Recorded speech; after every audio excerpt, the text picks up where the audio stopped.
You're listening to Systemic Error Podcast. The failure was designed. MAGA exposed by cartoonish obsession with manliness. Doctor, based on an article by Alex Henderson.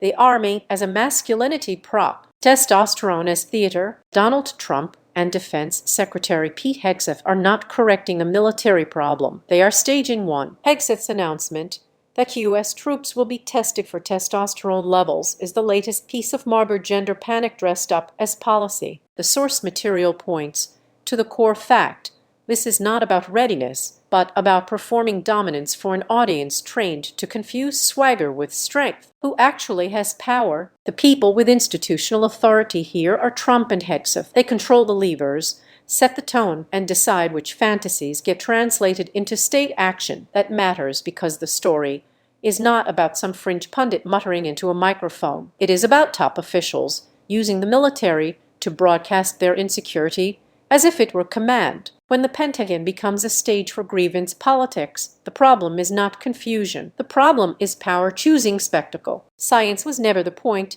Dr. Emil Redwood's objection is straightforward.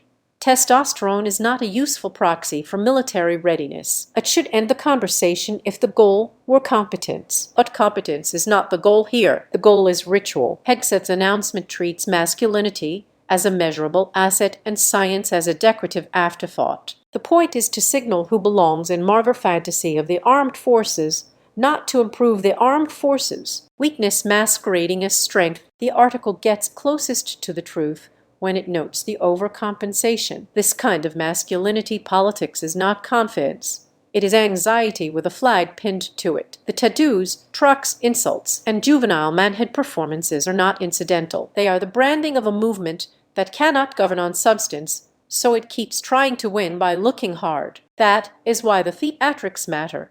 They are an alibi for failure. The real target is reality. This is also a propaganda story. The test announcement turns a measurable, material institution into a cultural prop. It says to supporters that the military must be purified of wokeness while avoiding any serious accounting of actual leadership, training, readiness, or consequence. That is the pattern.